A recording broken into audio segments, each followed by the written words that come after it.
Hello everybody, welcome and thank you for tuning to another channel, another episode, another video on the channel. What's going on? I'm Glowing Card Games, you guys are awesome, and today I have some news. So, basically, ever since the most recent update, I've not been able to play PvP. The second I finish the draft, my computer crashes. It's weird, doesn't like blue screen, the computer loses power, but still has power after then turn the power supply off on the computer, and then restart my computer from there. So it's very weird. I don't know what exactly is causing the issue. I tried getting more RAM, thinking my RAM is being consumed and making it crash. Wasn't that? Might be the power supply. I'm not entirely certain. But I can't fix the issue, is what it comes down to. So I can't do PvP anymore. At least until the next content update when they said they're going to work on the optimization, which will hopefully then fix whatever issues I'm currently having. So, with that in mind, I was discussing in the last Egglock episode that I did that I was thinking about doing a hardcore Nuzlocke. And since I cannot do any other kind of content on the channel right now, because I can't do the Egglock because there's no new content, and I can't do the PvP games I was doing because I can't do PvP, and I can't do any of the other projects I was working on because it's all require me to do competitive battles, which I cannot do, I'm going to do the hardcore Nuzlocke. So I restarted my second account. It's completely fresh. So I'm going to be starting that up, probably on Twitch. I'm going to see if I can get time to actually stream 3 to 4 hours a day for a few days a week, and then I'll be uploading the VODs to this channel. So if I can't get the time, then I'll probably just do the runs and then just upload them episodically, and we'll do it from there. So what I'm going to do is now I'm going to go over the rule set for the hardcore Nuzlocke, so you guys all know what exactly that is. The hardcore Nuzlocke I'm basing off of the rules that Pokemon Challenges created. It's, to my knowledge, he created it. I'm not sure exactly. I found out about it from them, so I'm basing it off of that one. I'll link the document I wrote up, and you could put that in there. I'll probably just copy and paste exactly what I wrote up. I do have Pokemon Challenges Twitch and YouTube in there, as well as the video I watched of theirs to base the rules off of. So I'm going to switch over to the browser source, and go over the rules from there. So the rules for Nuzlocke are the same as the typical rules, where you catch the first encounter. If you kill your first encounter, you don't get another one. If a Temtem dies, it is considered permanently dead, has to be boxed or released. Nicknames are not mandatory, but they are encouraged. The hardcore variant is basically the stuff I was working on based off of Pokemon Challenges rules. There are no healing items in battle, aside from gears that happen to heal you, like Baton Pass or First Aid Kit or Reactive Vial, stuff like that. Those are fine, but you cannot use bombs, you cannot use tonics, you can't use the fruits that heal you, none of that. When your Temtem is in battle, you can't heal it. You could use a move to heal, like Revitalize, that's fine. You know, Lifeful Sap, that kind of stuff's all fine. But you cannot use any kind of healing items to heal your Tems in battle. That's just to make it harder. I mean, Pokemon Challenges was talking about... I should probably move my camera because I'm directly in the way of what I'm reading.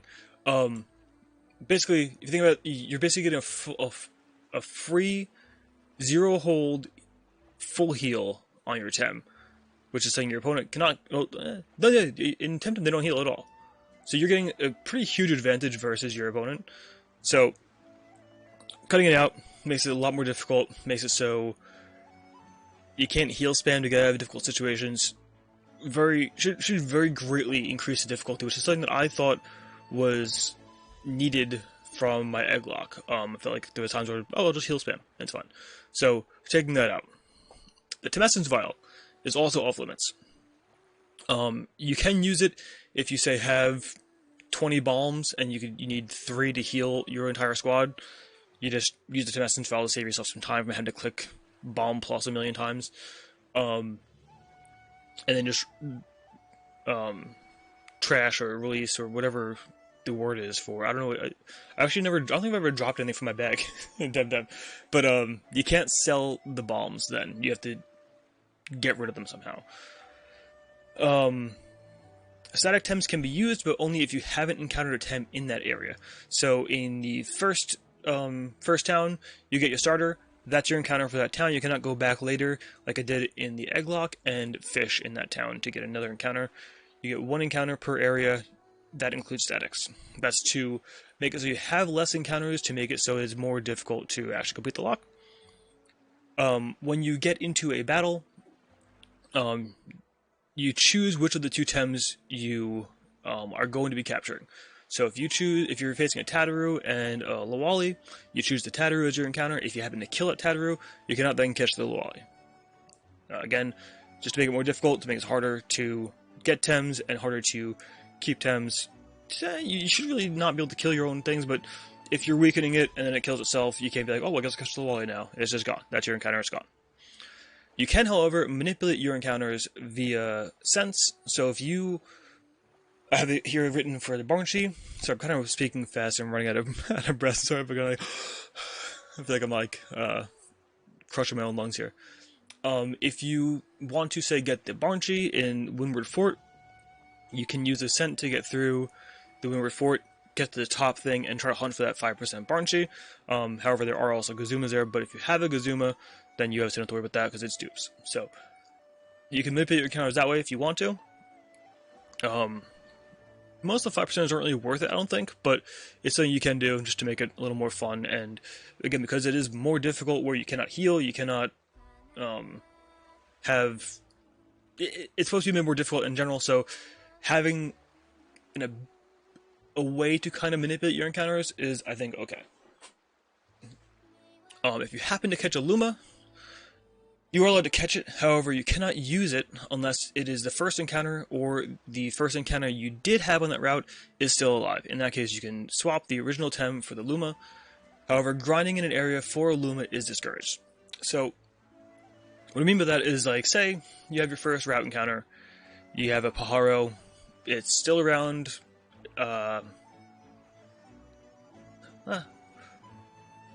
so, it's a little tricky.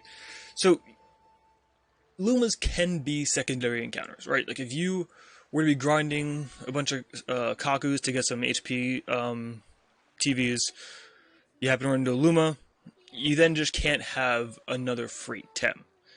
If you're grinding on Kakus and you happen to catch a Luma, but you also have whatever you encountered on that route alive, you can then say, I'm going to keep the Kaku and drop the Pajaro, for example, that you have on that route, and then you can use the Kaku, and the Pajaro is then boxed and considered dead. That's just, again, to keep you from getting extra encounters to, again, make the lock more difficult. Not that Lumas are that common, like 1 in 10,000, but you will be doing a lot of grinding, theoretically, so you can possibly run into more Lumas, and getting a free encounter is just kind of busted, so try to keep that down. So you're allowed to look up movesets, SVs, etc. before battle to properly prepare yourself for the battle. It's supposed to be boop there. So you can look at the Wikipedia, the wiki rather, and see that Tihani has a grandpa that has Tornado and Windburst and Feather Gatling and Willpower Drain or whatever the moves are. So you can prepare, like, oh, okay, it'll probably go for this here because I know it has X, Y, or Z, you know? So you can do that if you want to. You don't have to, you can make it more difficult by not knowing the movesets, but again, you don't get to heal, so I think having the knowledge of what the Tem could go for in a situation is totally fine. Dupe's Clause is mandatory.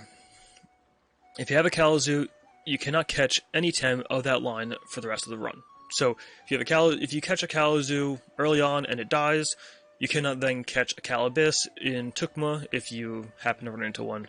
You have to then catch something else. That's to avoid having like a busted Tem. Like a Kalamazoo is actually a pretty good example because Calabis is pretty strong in general. So if you happen to get one early and it dies, you then can't go back and get a second one. If it's still alive, you also can't have two Kalazoos or Calabises on the same team, just to avoid, you know, I just think it's more fun, honestly. You can use a Mythical Tem Let me scroll down. You can use a mythical Tem, assuming you can actually unlock the layer using the Tems you have in the Nuzlocke.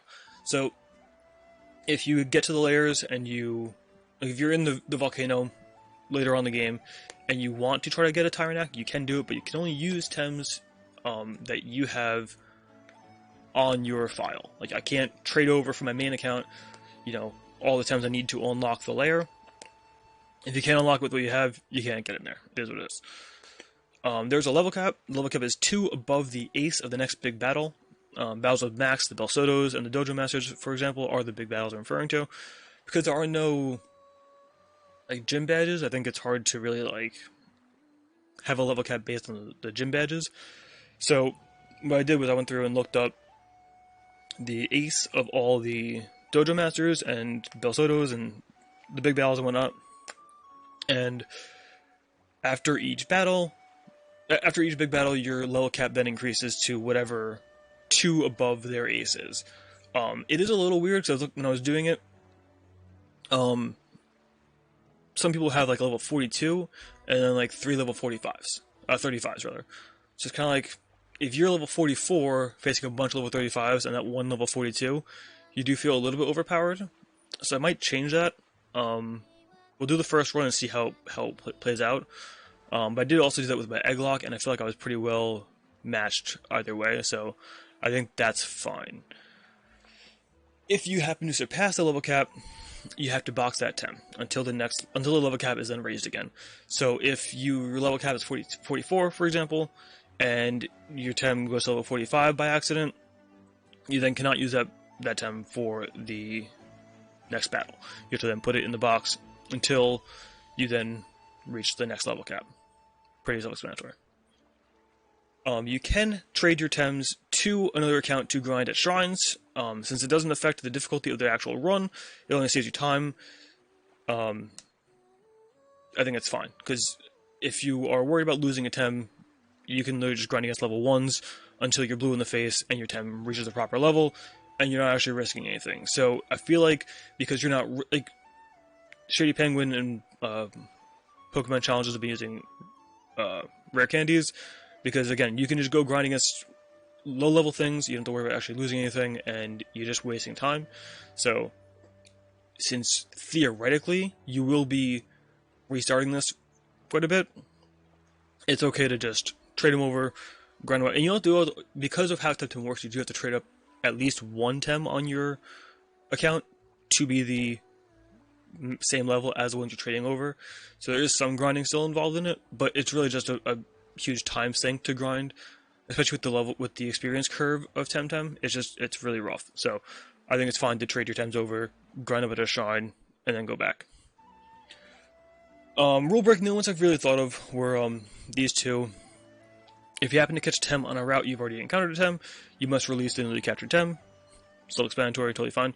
If you happen to heal a Tem by accident, you must then release that Tem at your next convenience. That is, again, to keep you from breaking the rules and healing your Tems during battle. The whole point, again, is to make this more difficult, to make it so it's... And some people have said it's impossible.